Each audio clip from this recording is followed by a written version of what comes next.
This episode is brought to you by KPMG Risk Services. KPMG believes that when you've earned the trust of all your stakeholders, that's when your business has a solid platform to grow. That's the trusted imperative. KPMG Risk Services develop and put in place dynamic risk strategies designed to help your business earn that all-important trust. Go to read.kpmg.us/trust to learn more. Thank you for tuning in to the WHAM podcast, where women empower women in business and manufacturing. Hello and welcome to the Women in Manufacturing podcast. My name is Fran Brunel and I'm the president of Accelerated Manufacturing Brokers, Inc., a company that specializes in mergers and acquisitions nationally within the manufacturing sectors. And I'm your host for today's show. Today, we welcome to the show Gabrielle Ferrara. Gabrielle is the Chief Operating Officer at Ferrara Manufacturing, a family-owned and operated American garment manufacturer. The company, founded in 1987, is located in Manhattan's Garment District and specializes in high-end tailored goods production. The organization is the recipient of the Cranes Family Business Award. Gabrielle leads the company's strategic development, integration of new technologies, and their day-to-day operations. Her work supports tailored goods production for prestigious organizations such as Ralph Lauren Purple Label, the Durst Organization, the United States Olympic Team, the United States Air Force, United States Navy, and the United States Coast Guard. Gabrielle, welcome to the show. Thank you. Glad to be here. Well, we're glad to have you. Before we start, I want to just congratulate you on the announcement by the Manufacturing Institute that the organization will recognize you with the Step Ahead Award, which honors women who have demonstrated excellence and leadership in their careers. Congrats on that. Thank you so much.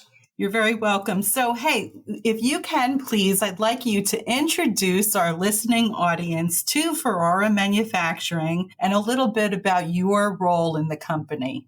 Absolutely. So Ferrara Manufacturing, as you said, is an apparel manufacturing company. We've been producing some of the most prestigious garments in the United States since 1987. We are a family business. So my parents started the company in 1987 when they were in their early 20s, and they got their first break producing Ralph Lauren runway show garments. And since then, we've produced garments for celebrities and all sorts of award shows, including garments for Oprah and Hillary Clinton. So we have a wide range of big fans. We're kind of like the secret sauce to the fashion industry, and we've recently taken that secret sauce and started working with government organizations, such as producing uniforms for different military divisions, including the Coast Guard, the Navy, and the Air Force. So we're kind of the backbone to fashion, but also any sort of tailored clothes that you would recognize. And my role as Chief Operating Officer is to make sure that we invest in different technologies to keep us at the cutting edge of apparel manufacturing and making sure that we continue to be industry leaders in that space. And I get to do a lot of fun things, a lot of variety, which I love about operations because it really touches every part of the business. And I'm really excited to talk a little bit more about American garment producing and production, and then also women getting involved in manufacturing and supply chain, because I think it's so important to have women enter that field, and they might not know that it's a really amazing fit and opportunity for them. Yeah, that's great. We have a lot to talk about today. But before we get to some of that, I want to ask you about when and how you joined the company. You and I talked before, and I know that there was a plan to bring you on board, and then the year of COVID happened. And so that process was dramatically accelerated. Can you speak into that a little bit? Absolutely. So my parents have been running the company for the last 30 years. And in 2016, I was ending a position at a startup company that I was running as president. And it was a company in the fashion tech space. So it was kind of tangential to what we're doing here at Farrar Manufacturing. My parents had asked me to help with a few different projects in the operations space in the business. And I just kind of got addicted to the hands-on environment that manufacturing is. You're not just doing something and then it kind of goes into the ether like you would in technology. You're doing something and then you see its impact right in the production line. So it's a really, I think for certain people, it's a really addicting role. So I kind of got a taste of it in 2016. And then over the years, I was slowly getting into more of a leadership position. And then in 2019, a few years after I initially got involved, we had a few changes at the company. And then right as COVID hit, we pivoted really dramatically to producing PPE. And part of it was I was getting more and more involved in 2019 with New York City government around Save the Garment District. And I had met a bunch of people in the industry and at New York City government levels. And I got a call pretty early on in 2020 in early March saying, hey, this is turning into a crisis and we need gowns, as soon as possible. And at the time, we hadn't really produced anything at that scale. Most of what we produce is highly specialized and complex. So if you think about it, a gown is pretty simple. It's like as easy as sewing a t-shirt. So we had to put our brains together to rethink our production line. And instead of making tailored garments, we needed to invest in all sorts of machinery and materials to produce isolation gowns. And within a week, we had purchased hundreds of thousands of yards of protective fabrics from all around the world, since at the time there was no supply chain for protective material in the United States. And we had fully developed and gotten third-party tested a isolation gown that literally came into existence within days. And then we were able to, of course, start producing for various customers. But at the time, it was really scary because we had no orders in, we had no projections. All we knew is that we were hearing urgent cries for help and we needed to step in. So at that moment, it was a big transition in our company from a leadership perspective, because we were kind of planning this slow rollout of taking over the company and going into a leadership position. But you were thrown into it throughout our whole timeline. It's an amazing story. And everybody talks about COVID pivots. This is one of the best pivot stories I've been exposed to in manufacturing. You guys really stepped up to the plate in a big way. Talk a little bit about the volume of work that you've done in PPE. Yeah, so we produce all together across gowns and masks, because we also, after we finished the gown program, we then, of course, did a major mask program for the federal government. But between our two flagship products for our PPE business group, we produced over 20 million garments. So if you had asked me a few years ago how many garments I would produce in the lifetime of the company, it probably wouldn't have been at that scale. So it's a huge feat, and I'm so proud of the team here for accomplishing those numbers, but also the speed at which everyone was acting was just amazing. I mean, we had people working 24/7, not only on our team, but I even had our freight forwarding team on the DHL side. They're one of our partners. I had them up till midnight with me almost every night in the beginning days just to get fabric here so we could produce gowns. So it was a really amazing a full supply chain team effort to get done what we did. Boy, you talk about being thrown into the deep end and learning how to swim quickly. Just for the benefit of our listening audience, you told me that where were your parents during this time?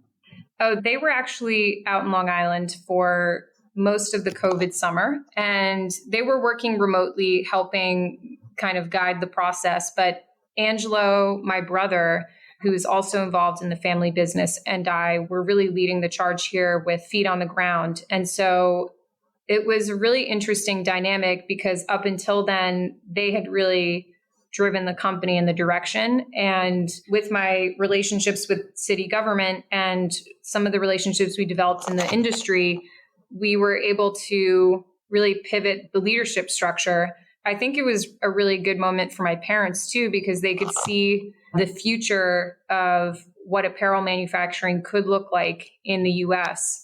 Because up until then, we had really worked in the private sector. So they never even thought that public sector work could be something that our company could do. And it was really cool to see the kind of generational shift between our two, different approaches of manufacturing. So I'm really proud of the team that we've built here for being able to pivot and start working on something that's totally different from what we typically make, because I think there's a real future in it. Yeah, you should be very proud of what you accomplished. So talk to us a little bit about garment manufacturing in the United States. This is an industry that has suffered for decades with a lot of the work going overseas. So talk to us. I mean, you're rare in what you do and being so successful at it within the United States. So speak into that a little bit, and particularly with regard to why it's important for our national interest and national security. Absolutely. So I'm obviously a big supporter of Made in USA product. I think it's really important for, number one, national security. So if there's ever a crisis that occurs, whether it's a global pandemic or some other version of where the world kind of stops for a second, you never want to have all of your production happen in one part of the world. And over the years, especially the last 2 decades, the apparel manufacturing industry has been honestly pummeled. And what we saw in 2020 was a big wake-up call, I think, nationally, that we really need some of these resources, at least at a certain percentage. And I don't know what that percentage is, but I think there's a lot of discussion around how do we maintain just even an acceptable level so that if a crisis does happen, we have that resource to fall back on. And what I love about the manufacturing community here is whoever's left is like, it's kind of survival of the fittest. So whoever's left here is amazing at pivoting, is flexible. They're some of the best manufacturing communities, I think, in the world, because they're able to do things like pivot to make gowns within weeks.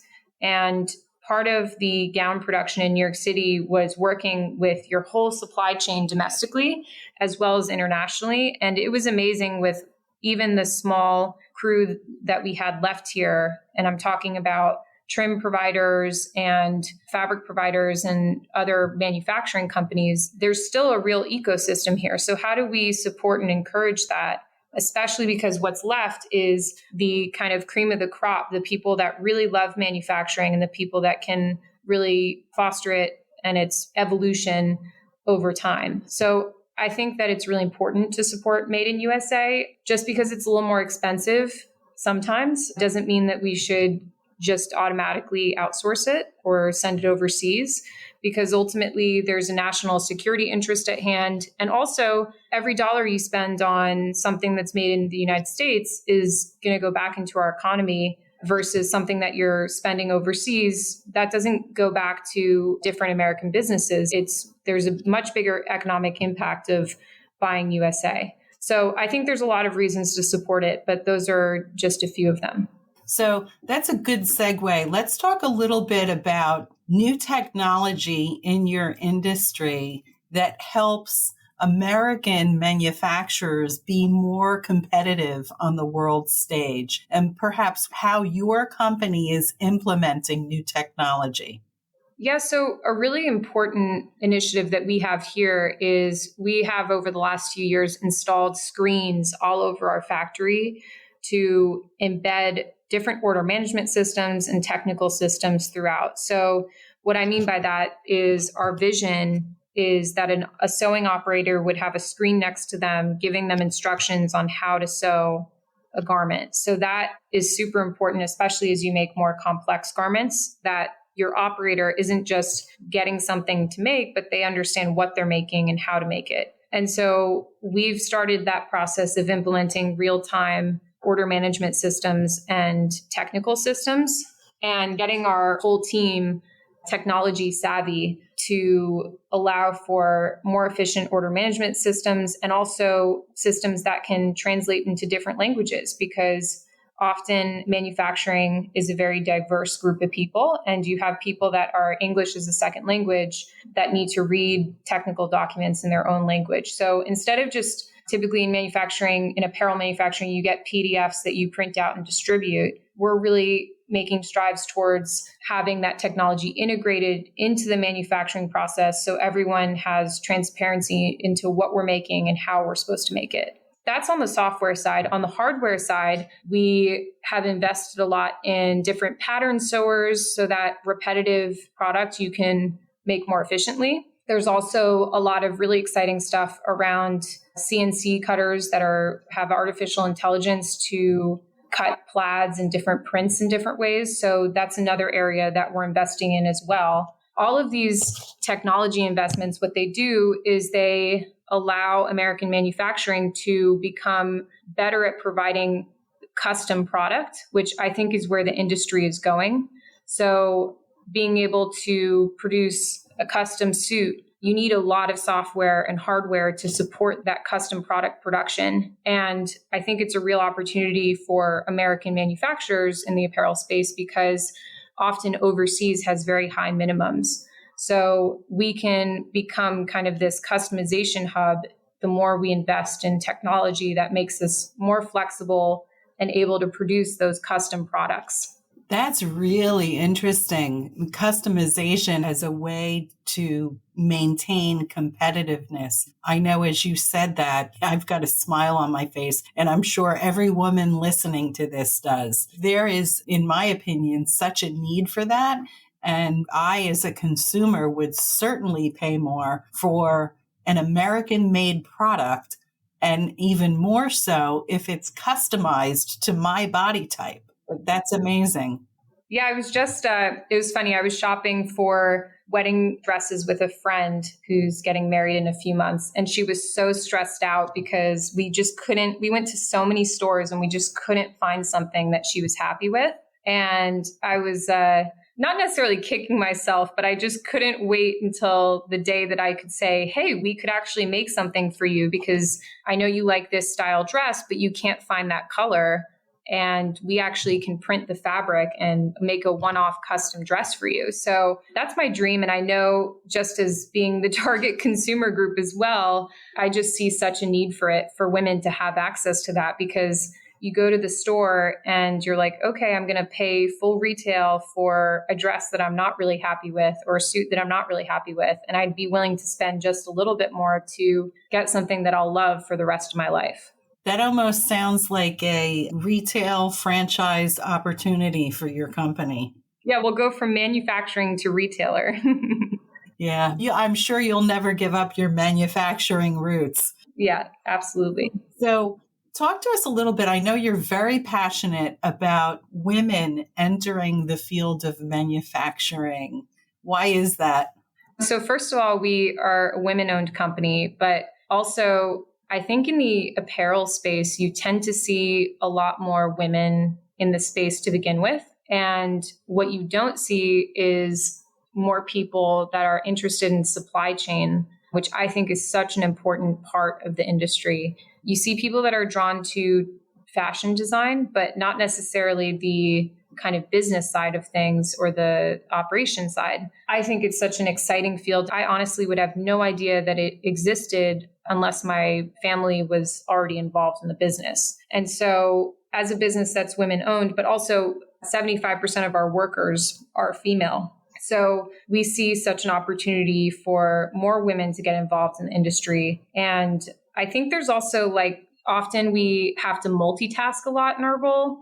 And I know a lot of women that would really enjoy a role that's kind of fast paced with multitasking and problem solving. And when I talk to my friends, they don't necessarily even know that supply chain and manufacturing could be an opportunity for them. So we've also involved ourselves with my alma mater, which is Barnard College uptown in New York and trying to sort of spread the word and get people more involved with manufacturing, because there aren't very many manufacturers doing outreach to, or at least small business manufacturers doing outreach to the colleges. So I want to kind of shift the mindset around what it means to be in manufacturing.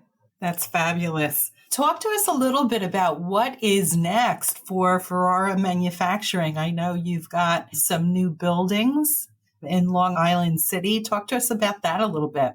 So we're really excited. We just purchased a building in the middle of the pandemic and in 2020 of the summer. And we couldn't believe we were making a decision like that during, all of that chaos. But we had such a strong vision for what could be here in Manhattan and in Long Island City. So the Long Island City plant will be housing custom printing technology. So we'll be able to produce small runs of printed fabrics. And part of that is to fulfill that vision of being able to produce a custom suit on demand. And the other part of that is that you can apply all sorts of different finishing to any fabric. So you could potentially make a PPE fabric with different coats and finishing to apply that level of protection to any type of garment.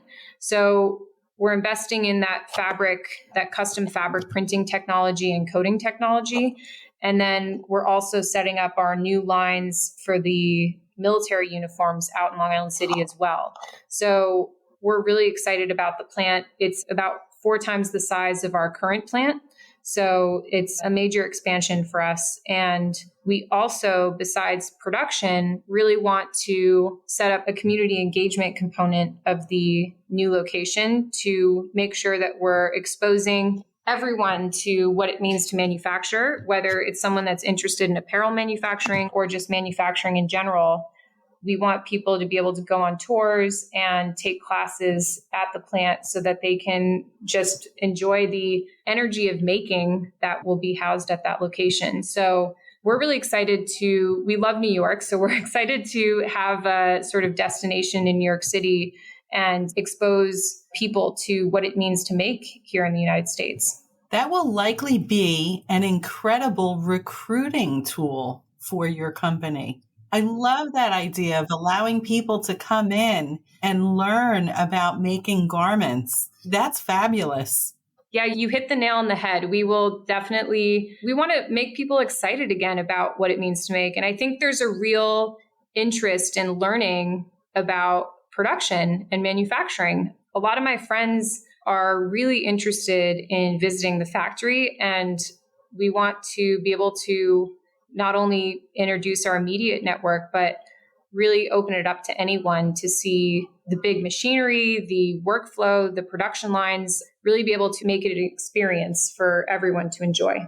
I actually want you to come back for an interview after you've implemented this. I think it would be really beneficial for manufacturers in other sectors to hear how this was a great recruiting tool for you. Yeah, I'd love to. So, hey, we're about to run out of time. Tell our listeners if they'd like to learn more about Ferrara Manufacturing, how best to reach out to you. You can reach us on our website at Ferrara, Ferrara, MFG.com.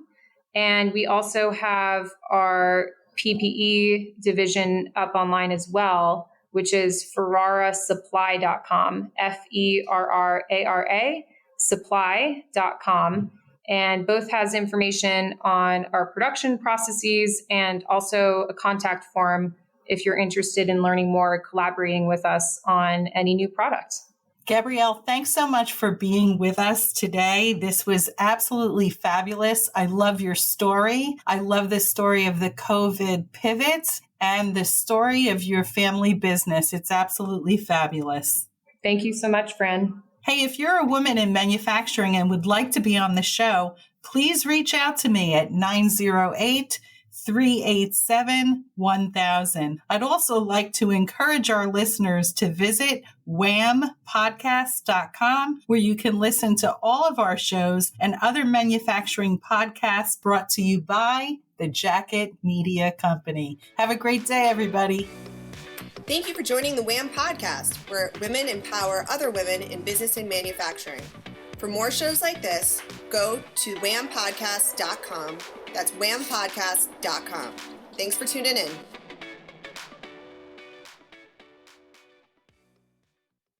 This podcast is a part of the C-Suite Radio Network. For more top business podcasts, visit c-suiteradio.com.